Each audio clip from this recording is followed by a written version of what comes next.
যদি মনে সাহস থাকে আর কিছু করার জেদ থাকে তাহলে সব কিছু সম্ভব। এই পৃথিবীতে অসম্ভব বলে কোনো কিছুই হয় না, শুধু দরকার হার না মানার মানসিকতা। জীবন নিয়ে অভিযোগ করা বন্ধ করো। এই পৃথিবীতে কোনো মানুষই পরিপূর্ণ নয়, তুমি যেমন সেভাবে নিজেকে স্বীকার করো। জীবনে খামতি থাকবে, তাহলে জীবনটা খারাপ এটা মনে করো না। জীবনটা তোমার, তুমি যেমনভাবে জীবনটাকে পরিচালিত করবে সেভাবে জীবনটা পরিচালিত হবে। আর তুমি যে জীবনটা কাটাচ্ছ সেটা হয়তো কারোর স্বপ্ন।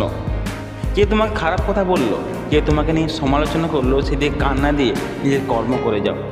সবাইকে দেখিয়ে দাও তুমি দুর্বল নও, হ্যাঁ সবাইকে দেখিয়ে দাও তুমি কমজোরি নও। আয় থেকে সেসব চিন্তাভাবনাগুলি ত্যাগ করো যে চিন্তাভাবনাগুলি তোমাকে সামনে এগোতে দিচ্ছে না।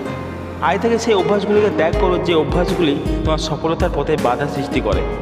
হ্যাঁ আয় থেকে সেই মানুষগুলো থেকে দূরত্ব বাড়িয়ে নাও যারা তোমার স্বপ্ন নিয়ে মজা করে, যারা তোমাকে নেগেটিভ কথাবার্তা বলে, যে মানুষগুলো তোমাকে খারাপ পথে পরিচালিত করতে চায়। সামনের কয়েক মাস একাকিত্বে চলে যাও, আর এই কয়েক মাস তুমি আর তোমার স্বপ্নের মধ্যে ডুবে থাকো। তোমার লোকের উপরে এতটাই ফোকাস করো যাতে অন্য কোনো চিন্তাভাবনা তোমার ধারে কাছে না ঘেঁষতে পারে। এখনও সব কিছু শেষ হয়ে যায়নি, হয়তো তোমার শেষ চেষ্টায় তোমাকে একটা অন্য জায়গায় পৌঁছে দিতে পারে। কে বলতে পারে তোমার কয়েক মাসের কঠোর পরিশ্রম আর চেষ্টা তোমার জীবনটাকে পাল্টে দিতে পারে। তোমার নিজের কাছে সৎ থাকাটা জরুরি। যত তুমি নিজেকে ভরসা করবে, নিজেকে বিশ্বাস করবে, ততই তোমার মধ্যে আত্মবিশ্বাস বাড়তে থাকবে। স্বপ্ন দেখো, বড় স্বপ্ন দেখো, সাহস নিয়ে স্বপ্ন দেখো। কিছু মানুষ তো স্বপ্ন দেখতেই ভয় পায়। আমি গরিব ঘরের ছেলে, আমার কাছে টাকা নেই, পয়সা নেই, আমার কাছে এটা নেই সেটা নেই, আমি কীভাবে সফল হব? বন্ধুরা, এসব চিন্তাভাবনা থেকে বেরিয়ে আসো।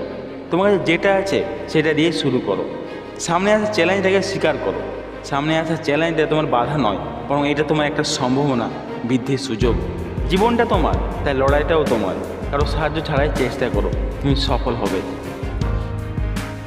বন্ধুরা, ভিডিওটি ভালো লাগলে অবশ্যই লাইক করে দিন। আর আমার চ্যানেল নতুন হয়ে থাকলে চ্যানেল সাবস্ক্রাইব করতে ভুলো না কিন্তু।